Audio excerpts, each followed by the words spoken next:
On va continuer avec un deuxième conférencier aujourd'hui. Il s'agit de Julien Dort. Qui est Julien? Julien est détenteur d'un bac en informatique. Il est spécialisé en informatique et donc d'une maîtrise en recherche sur les méta-heuristiques multi-objectifs parallèles. Rien que ça, il a fallu que je le répète 3 fois dans ma tête avant de réussir à le dire. Julien a suivi un parcours académique et professionnel qui lui permet d'allier le côté dev et le côté ops. Il a fait plusieurs passages au sein de diverses organisations comme le CRIM, la Société Générale, et tout ça lui a permis d'agir en tant qu'expert CI/CD et d'ambassadeur dans les meilleures pratiques DevOps. Aujourd'hui, il travaille chez GoLogic et il réalise actuellement un mandat comme coach en transformation DevOps au sein d'une importante institution financière. En parallèle à sa vie professionnelle, Julien, il a plusieurs passe-temps et passions. Il aime bien enregistrer des podcasts, il participe à des associations caritatives, il aime l'univers Star Wars, il dira donc bonjour à mon petit bébé Yoda. Il fait de la gyroroue, si vous ne savez pas ce que c'est assez étrange. Il pratique le hockey sur glace, bref, plein de choses. Julien adore automatiser et robotiser tout ce qu'il peut pour gagner du temps parce qu'il en a besoin de temps pour faire tout ça. Julien va nous parler aujourd'hui de silos. Vous entendez beaucoup parler de silos et Julien va nous parler de ça aujourd'hui. Comment est-ce qu'on fait pour briser ces silos et faire en sorte que le dev et les ops marchent? Bonjour Julien, merci de nous avoir rejoints. La Bonjour, parole est à salut, toi. désolé pour la prononciation compliquée des méta-heuristiques. Et bonjour à tous, j'espère que vous avez eu le temps de prendre un petit café. Donc, je m'appelle Julien et aujourd'hui, je voulais remettre un petit peu l'angle d'attaque, la vision sur des gens qu'on a peut-être tendance un petit peu à oublier dans les entreprises. C'est un peu des gens de l'ombre. C'est ce fameux silo Ops ou gens d'infrastructure, comme on peut les appeler aussi. Et je voulais aujourd'hui vous montrer que ces personnes ont tout un potentiel et tout plein de compétences qui sont très intéressantes dans le domaine, dans vos prises de décision d'affaires et même dans votre transformation. Alors rapidement, moi je m'appelle Julien Dort, puis comme Valentin vous l'a dit, je suis actuellement dans un mandat de coach en transformation DevOps, c'est-à-dire que j'accompagne des équipes chez notre client pour tout ce qui a trait au monde du DevOps, tout ce qui a trait à la transformation, la montée en maturité sur la culture DevOps, que ce soit du côté technique ou du côté organisationnel. Donc plein de questions à ce niveau-là que j'accompagne. Et je fais partie de GoLogic. Alors pour ceux qui ne connaissent pas GoLogic, c'est une compagnie qui est spécialisée dans tout ce qui est consultant au niveau DevOps. Et donc on a mis en place plein de petites choses qui gravitent autour de toute cette culture. Notamment, on a ce qu'on appelle des bilans de santé qui sont intéressantes parce qu'on amène des experts chez vous, on vous pose des questions sur votre développement, votre infrastructure, plein de choses, pour faire un peu un point de ce que vous faites et pour vous donner une vision extérieure de votre culture DevOps et peut-être aussi des recommandations qu'on pourrait vous faire, vous pourrez suivre. On a aussi des ateliers DevOps. Donc là, nous, on aime bien faire des ateliers parce que moi aussi, je trouve qu'on apprend beaucoup mieux quand on a les mains dans le cambouis. Donc, on fait du pipeline as code, l'infrastructure as code, surveillance et rétroaction, super important, un point qui est malheureusement souvent oublié, tout ce qui est surveillance et rétroaction. Et évidemment, on a ce qu'on appelle le DevOps à la demande. Donc là, on vient chez vous pour faire plusieurs aspects plus techniques, mise en place de pipeline, as code, d'infrastructure as code, bref, des choses plus classiques, on va dire, dans le monde du consultant. Alors, quand on m'a demandé de faire la présentation pour les affaires, je savais que je voulais remettre un petit peu le coup de projecteur sur ce monde, ce silo des ops, qui est un petit peu mis à l'écart parfois. Par contre, j'avais aucune idée de comment l'aborder. Qu'est-ce que j'allais vous raconter aujourd'hui? J'ai un peu cherché dans mes expériences. Et puis, un soir, en me baladant sur Disney+, c'est Disney+, ceux qui ne connaissent pas, c'est le Netflix de Disney. Tout le monde s'est abonné pour voir The Mandalorian, un peu comme classique. Puis moi, je me suis mis un petit soir nostalgie. J'adore les dessins animés, puis je suis tombé sur un vieux dessin animé de mon enfance, ça s'appelle La Bande à Picsou.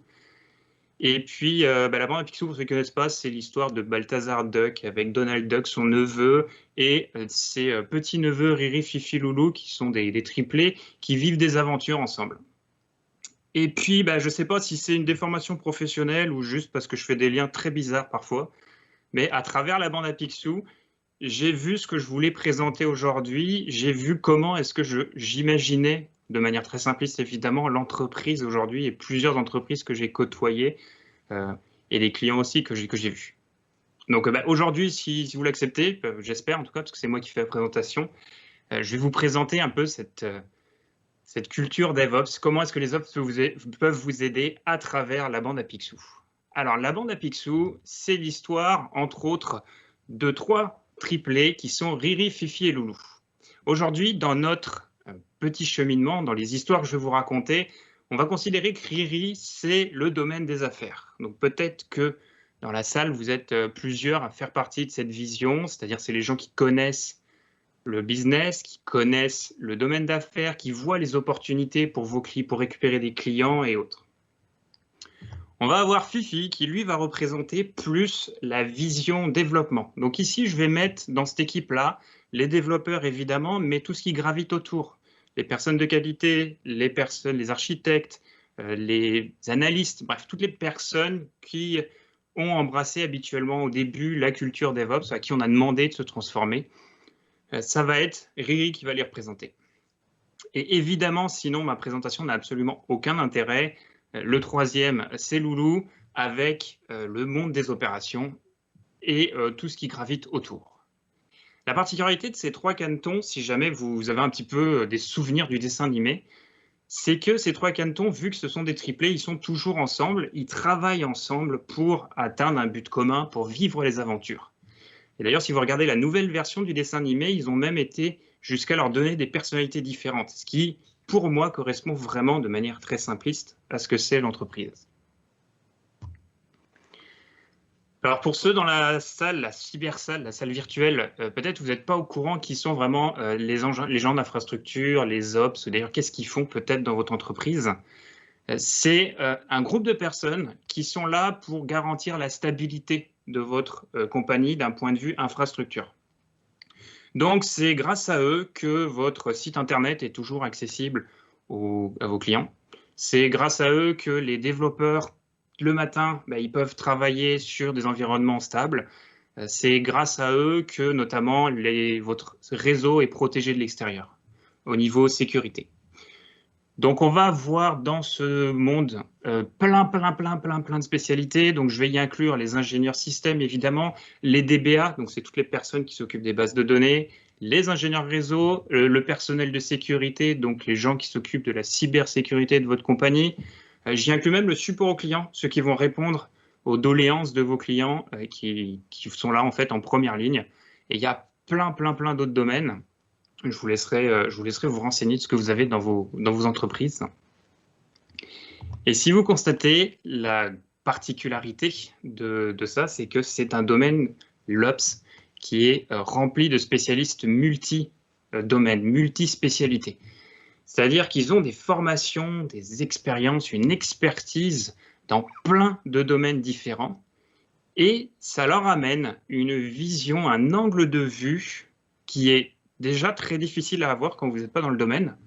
Au même titre que si vous n'êtes pas dans le domaine business, avoir la vision business, c'est pas évident. Au même titre, pareil pour le développement, du côté Ops, c'est pareil. Ils ont des visions, de multiples visions, d'angles de vue sur des problématiques qui vont nous intéresser, vous allez voir, qui vont être très pertinentes pour des décisions très importantes.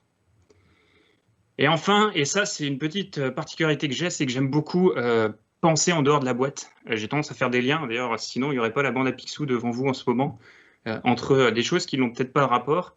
Et je trouve que dans le domaine d'Ops, on a une pépinière de talents avec des gens avec des compétences qui ont des champs d'expertise qui sont super intéressantes, même à l'extérieur du domaine Ops. Personnellement, je ne sais pas pour vous, mais moi, les plus beaux tableaux de bord et les plus efficaces que j'ai vus, c'était des gens d'opération qui me les avaient faites. C'était des exemples de simplicité et d'efficacité. Bon, assez parlé des ops, revenons un petit peu au domaine des affaires, à Riri, qui nous représente donc le milieu des affaires.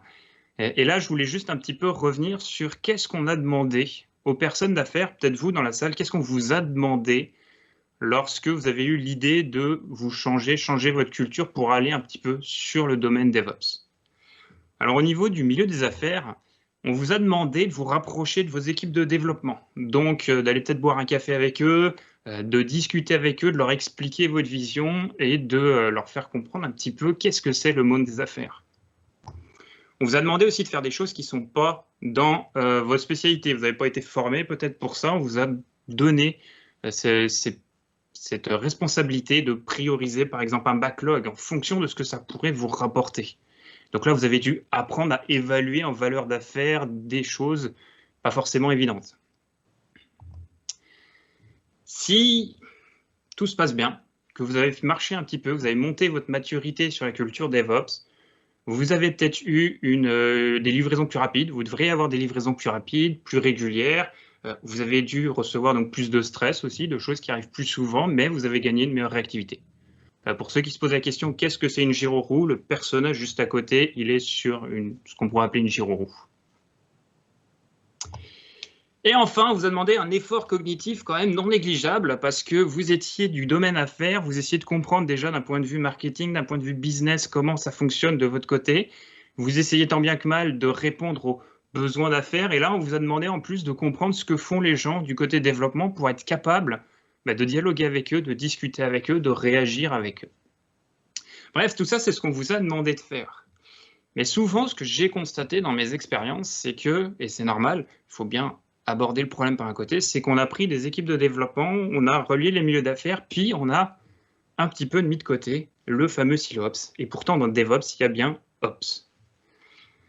Alors, je voulais quand même vous montrer que les Ops, ils ont d'une valeur d'affaires, ils peuvent vous apporter des compétences sur le domaine d'affaires.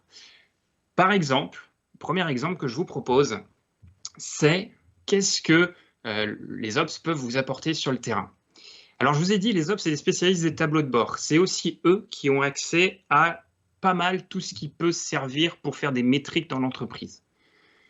Et qu'est-ce que ça fait, ces métriques? Quand vous les mettez ensemble, vous avez des informations, des connaissances qui peuvent être super intéressantes pour être proactives au niveau du marché. Je vais imaginer ça avec quelque chose que j'ai vécu maintenant il y a plusieurs années. J'étais dans une petite compagnie qui faisait des sites web. Donc, on avait un site web, on avait les classiques, on postait des informations, on postait des concours et des choses comme ça, bref, du grand classique.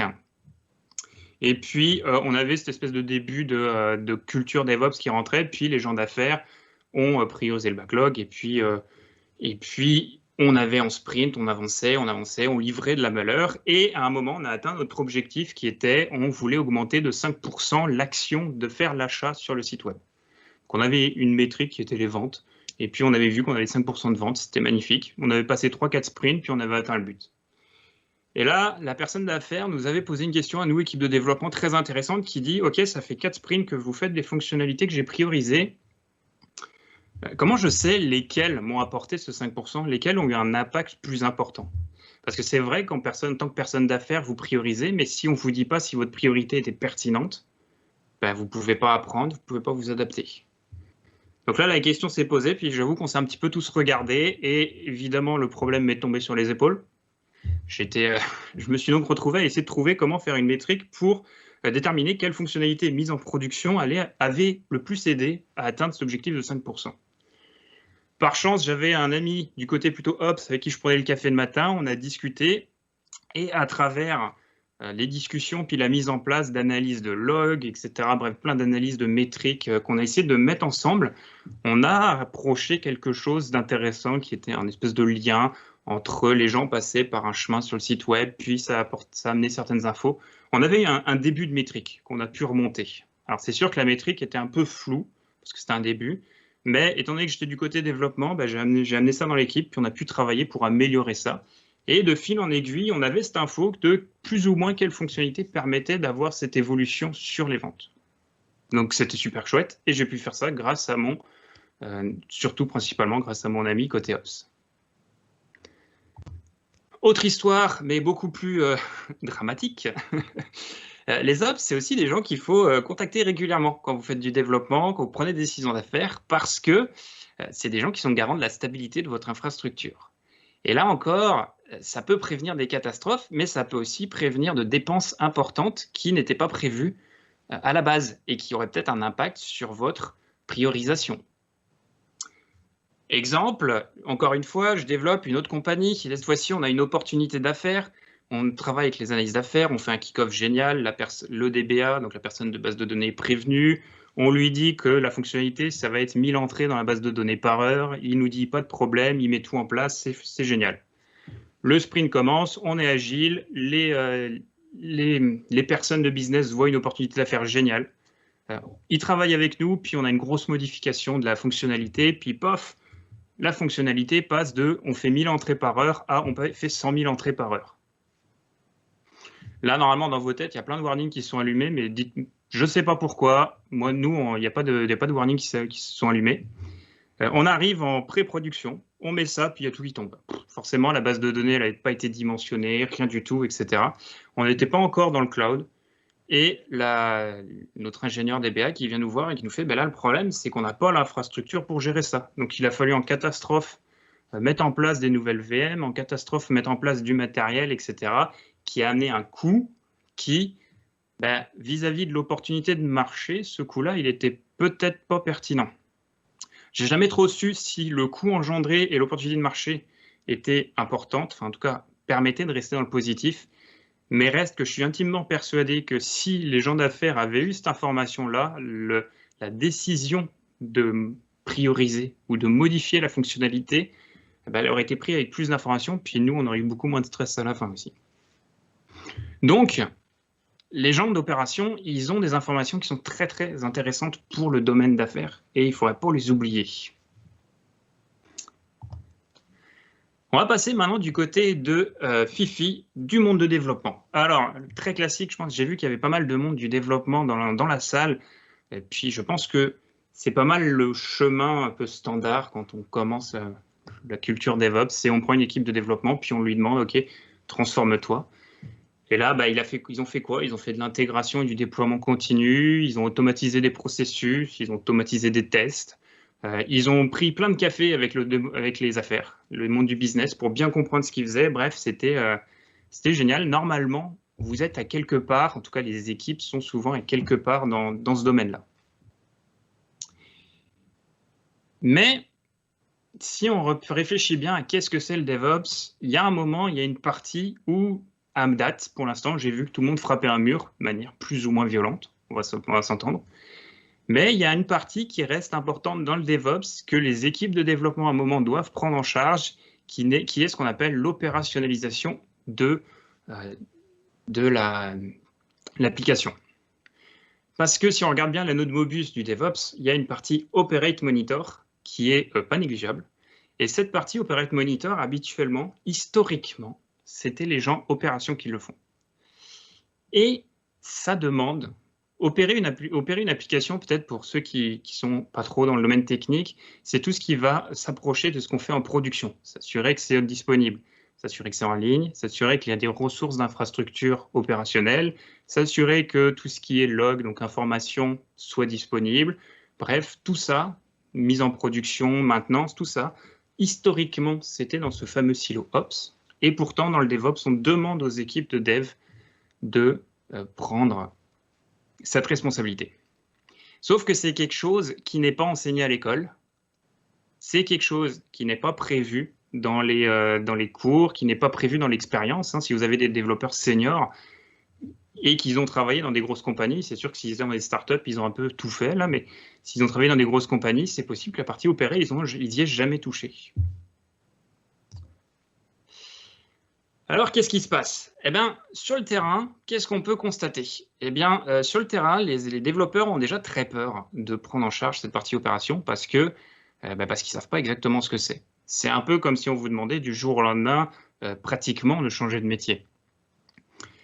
C'est aussi quelque chose qui, et il ne faut pas se le cacher au début, va rajouter de la charge de travail sur vos équipes de développement. C'est quelque chose qui, en tout cas de mon expérience, de ce que j'ai vu dans les compagnies que j'ai aidées, dans certaines compagnies que j'ai été, pas toutes, c'est on oublie de réduire la vélocité de votre équipe quand on leur ramène la charge. On oublie, ou on ne veut pas, leur permettre d'apprendre et de monter en compétences. D'un point de vue très très terrain-terrain. J'avais lu un retour d'expérience sur Internet. J'aime beaucoup lire les retours d'expérience sur Internet, sur plein de domaines, notamment en informatique. Et c'était un directeur opérationnel qui parlait et qui expliquait qu'il avait été recruté par une compagnie parce que ça faisait une couple d'années, 2 ans à peu près, que leur infrastructure était super instable.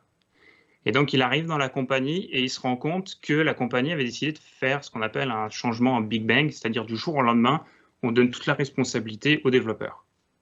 Alors, ça peut marcher, mais sur ce coup-là, ça avait mal été accompagné et donc les développeurs étaient complètement overbookés, complètement surchargés et ils essayaient tant bien que mal de faire leur travail, mais en même temps, ils ne savaient pas trop comment faire l'opérationnalisation, donc ils mettaient en production un peu à la vide. Bref, c'était un carnage. Donc, ce bon monsieur, qu'est-ce qu'il a fait? Il a recréé un silo, ce qu'on ne voulait pas, mais il a recréé un silo Ops pour stabiliser ça. Et puis, il a enclenché un changement de culture un peu plus profond, mais du côté opérationnel. Alors, qu'est-ce que cette entreprise aurait pu faire, selon moi, pour éviter un peu ce scénario catastrophe qui est pendant 2 ans, votre site web, il est plus ou moins accessible, vous perdez de l'image de marque, vous perdez des clients. Alors, j'ai pas de solution miracle, sinon je serais riche, parce que tout le monde cherche la solution miracle. Alors, je vais vous proposer plusieurs visions, plusieurs choses. Premièrement, selon moi, la chose la plus importante et que je constate qui manque souvent dans mes expériences, en tout cas dans mes accompagnements, c'est des tableaux de bord. Souvent, les équipes de développement n'ont aucune idée de ce qui se passe en production, n'ont pas de vision de ce qui se passe en production. Comment est-ce que vous voulez résoudre un problème si vous ne savez pas qu'il y a un problème? La meilleure manière d'imager ça, c'est imaginer que, est-ce que vous accepteriez d'aller sur l'autoroute avec une voiture qui n'a pas de compteur kilométrique? Alors, je sais, on m'a déjà fait le coup, il y a plein de gens qui m'ont dit, moi je suis très confiant dans comment est-ce que je sens la route, moi j'ai pas de problème, sans compteur kilométrique, je vais sur l'autoroute. Donc je vous repose la question un peu différemment, est-ce que vous accepteriez d'aller sur l'autoroute sachant que les autres n'ont pas de compteur kilométrique? Voilà, c'est un peu l'idée, il faut avoir de la vision, il faut que vous sachiez que les autres ont aussi une vision. On en parlait, l'expertise, ça s'apprend, c'est un métier, c'est une connaissance, le monde de l'opération, opérationnaliser une solution, c'est une expertise. Et puis une vision, c'est quelque chose aussi qui se travaille tout au long de votre cycle de développement. Et ça, c'est quelque chose qui n'est pas enseigné encore à l'école, à ma connaissance, et quelque chose qu'il n'est pas évident d'avoir si vous n'avez pas été dans le monde opérationnel. Alors, là, je vous ai mis un petit peu quelques idées, quelques pistes de ce que vous pourriez proposer. Alors, c'est non exhaustif, évidemment, c'est non exclusive. Vous pouvez faire plusieurs choses, mais je vous propose un peu quelques pistes pour si jamais vous sentez que le mur arrive et que vous voulez quand même que vos équipes prennent en charge le côté opérationnalisation, qu'est-ce qu'on peut faire? Alors, quelque chose que je vais commencer à expérimenter dans la compagnie dans laquelle je suis, là, le client chez lequel je suis, j'ai vu sur Internet, ça fonctionnait bien, c'est intégrer des ressources Ops dans les équipes. Alors là, l'idée, c'est de prendre une de vos équipes Ops, de l'exploser et de venir rajouter vos compétences, vos personnes Ops dans vos équipes de développement. C'est un peu, si vous vous souvenez, pour les personnes qui ont un peu plus d'expérience, à l'époque, vous aviez aussi un silo qui s'appelait le silo qualité. Vous avez votre équipe de développement, puis alors elle envoyait la balle à l'équipe qualité qui lui renvoyait la balle, puis à un moment, la balle, elle se partait en production. C'était un peu le même problème. Il y avait des discussions, ça prenait du temps fou. Qu'est-ce qui s'est passé? Vous avez explosé le silo qualité et vous avez injecté les personnes qualité dans les équipes. Ça a donné quoi? Ça a donné que non seulement la qualité a monté, parce que la qualité était prise plus tôt, mais surtout, en tout cas, j'ai ressenti moi dans les équipes que je coach, une prise en conscience de la qualité, de l'importance de la qualité dès le début du développement. Et toute l'équipe, pas juste la personne qualité. Eh bien, en faisant ça avec une personne d'opération, a priori, je ne l'ai pas encore expérimenté, mais de ce que je vois sur Internet, de ce que j'ai lu, des discussions que j'ai eues, c'est quelque chose qui fonctionne parfaitement. Et je ne vois pas pourquoi ça ne peut pas fonctionner exactement pareil. Évidemment, ça vous demande un peu de structure, d'organisation. Mais si vous n'avez pas la possibilité de faire ça, ce que vous pouvez faire, c'est avoir ce que j'ai appelé, moi, le support des ops, non pas aux équipes, non pas aux produits, mais aux équipes. C'est-à-dire votre équipe d'Ops, au lieu de supporter le produit, eh ben, ils sont là en soutien de votre équipe. Votre équipe, ça leur permet de monter en compétences, de ne pas trop paniquer, parce qu'ils savent qu'ils ont des backups, des gens derrière qui peuvent les appuyer, des gens experts derrière, et s'appuyer sur eux. Ça donne un espèce d'effet triptyque, là où vous avez une formation, une discussion qui se fait, et une inversion des rôles, en fait. Évidemment, vous avez des coachs agiles, vous avez des coachs DevOps comme moi par exemple, vous avez plein de coachs, des coachs safe, etc. Vous pourriez avoir des coachs Ops dont l'objectif c'est justement d'accompagner, d'aider vos équipes à bien comprendre ce domaine-là. Et enfin, le troisième point, c'est tout ce qui concerne les formations. Alors là, les formations, plein de choses. Soyez créatifs. Vous pouvez prendre des gens d'opération, leur demander de former vos équipes. Vous pouvez prendre des entreprises extérieures, par exemple Gologic ou d'autres, pour former vos équipes. Là, on est dans le classique. Mais soyez créatifs avec les formations. Faites des lunch and learn, des ateliers, des hackathons. Il y a plein de choses.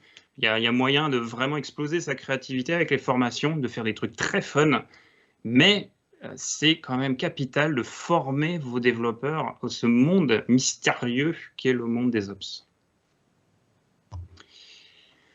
Bon, un petit résumé de ce que j'ai essayé de vous convaincre, en tout cas de vous montrer aujourd'hui à travers des exemples que j'ai vécus ou non.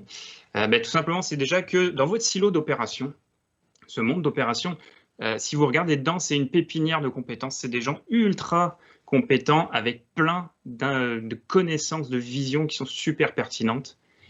Au niveau du domaine des affaires, si vous vous appuyez sur eux, vous allez voir que vous allez pouvoir affiner vos prises de décision d'affaires et prévoir et voir des risques super importants de manière beaucoup plus fine. Et enfin, c'est vraiment des acteurs capitaux dans votre transformation DevOps parce qu'ils sont là en soutien pour vos équipes de dev qui n'ont pas forcément ces compétences qui est le fameux monde de l'opération. Voilà, j'espère que ça vous a plu. Puis maintenant, j'attends vos questions. Merci Julien. Merci Julien. Je pense qu'on m'entend maintenant. Oui. Bon, en fait, je te remercie pas parce que ça y est, dans ma tête, j'ai la musique de la bande à Picsou et je pense que ça va rester toute la journée. J'en ai eu un. Oui, c'est ça, c'est de ta faute. Alors, j'ai plusieurs questions, on va essayer de faire vite parce qu'on a à peu près 4 minutes avant de manger sur la pause. C'est pas grave, on a une pause, on va déborder probablement un tout petit peu. Une première question de Michel Tremblay au sujet de la monnaie dans la bande à Picsou. La question qu'il pose, c'est est-ce que la monnaie qu'ils utilisent, c'est le Bitcoin? Je pense qu'on ne va pas répondre à celle-ci.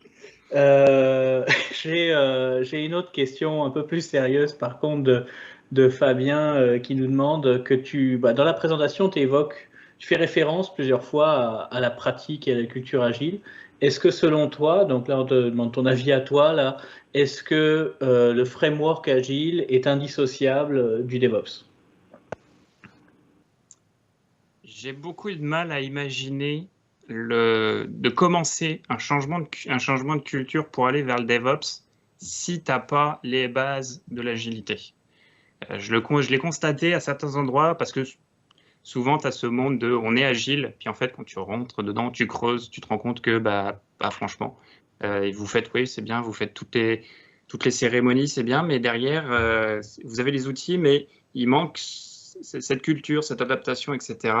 Je pense vraiment que le DevOps a besoin d'un de ces piliers qui est l'agilité. J'ai du mal à imaginer faire du DevOps, faire vraiment tout ce qui est la culture DevOps, l'adaptation, l'automatisation et obtenir les bénéfices de la culture DevOps sans avoir de l'agilité. Donc pour moi, oui. Après, pas mal. Si jamais quelqu'un a un avis contraire, je serais vraiment très curieux de discuter avec lui. Ouais, toi et moi, on est à la même place là-dessus. Je voulais pas t'influencer. J'ai peut-être toussé dans tes oreilles. Je suis désolé. J'aurais dû couper mon micro bon. juste avant. Mais je pense qu'on est à la même place. Voilà, c'est pour la bande à Picsou pour le reste de la journée. Oui, je suis d'accord avec toi. Je suis d'accord avec toi. Et puis, c'est pas une petite chose. Hein. C'est pas juste adopter des rituels pour avoir l'agilité. C'est aussi tout dans la philosophie être là-dedans. Puis c'est probablement pareil avec le DevOps. C'est un petit peu ce que je disais ce matin. On a une Ouais. question d'Olivier Hébert qui nous demande est-ce que l'idéal, ça serait pas d'avoir une équipe qui soit responsable du dev et des opérations, donc un petit peu l'état d'esprit you build it, you run it, pour avoir cette équipe intégralement imputable de ce qu'elle livre et de la qualité de ce qu'elle livre. Et puis, je vais étendre un petit peu la question. Est-ce que ça veut dire derrière que les ops finissent par disparaître? Bon, j'ai mon avis sur la question, mais je te laisse y répondre. Ouais. Alors, dans un monde idéal, le You Build It, You Run It, il est super. Maintenant, tu as des contraintes organisationnelles, notamment, bah, tu travailles dans un milieu financier, donc tu dois le savoir, qui rend pas forcément évident la chose. Pas impossible, mais pas évident, qui demande d'adapter un peu ce que tu disais. C'est sûr que si tu regardes le by the book, tu voudrais que, bah déjà, le by the book, ton équipe DevOps, elle a toutes les compétences possibles, ce qui n'est pas totalement vrai. Souvent, tu es obligé d'aller en chercher. Donc, je te dirais que, ouais, dans un monde idéal, tu voudrais que ton équipe, elle soit responsable.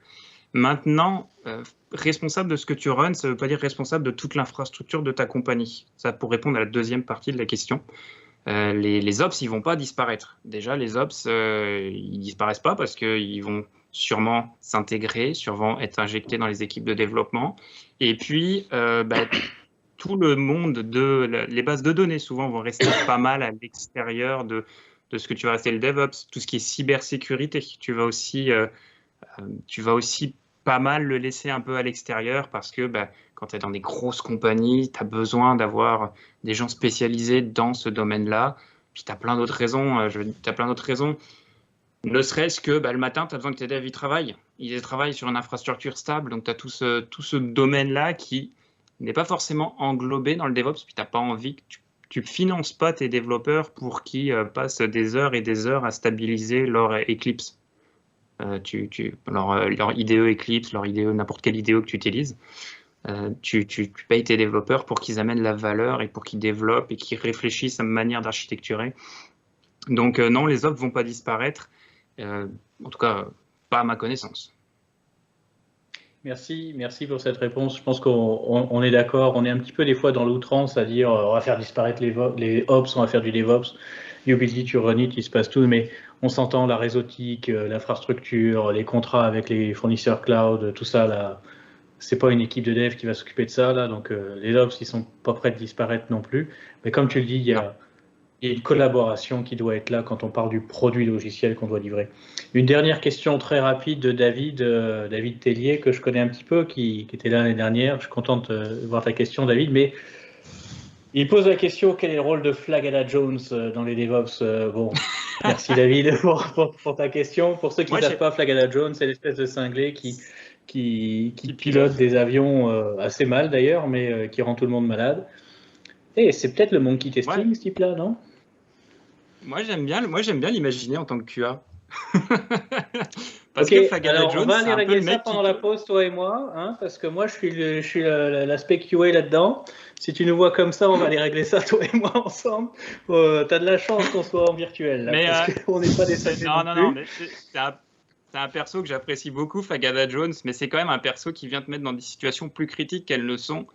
Et selon moi, c'est un petit peu le rôle d'un QA d'une certaine manière, qui est de voir et d'imaginer qu'est-ce qui pourrait se passer ou un petit peu mettre l'emphase sur le côté critique de qu'est-ce qui pourrait arriver. Et donc c'est pour ça, c'est pas le côté un peu plus simplet, un peu taré qui me fait penser au QA, c'est plus la résultante des actions de Flagada Jones.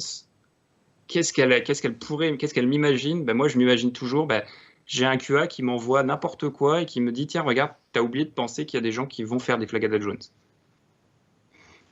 C'est très vrai, c'est très vrai. Je suis un testeur depuis quelques années maintenant, et ce que je dis souvent, c'est le plus beau métier du monde, parce qu'on est payé pour casser des trucs. Et quand moi j'étais petit, j'avais pas le droit, et puis là j'ai le droit, et puis je suis payé pour ça. Donc je suis toujours content quand je casse des trucs. Dans notre esprit de testeur, on a un petit truc, c'est on est content de nous quand on a pété le logiciel. Mais on le montre pas parce qu'en général, le gars qui l'a construit, il est vexé. Mais On ne le dit pas trop. Merci beaucoup pour, Julien, pour ton temps, pour ta présentation. Merci à vous pour les questions. On va se retrouver.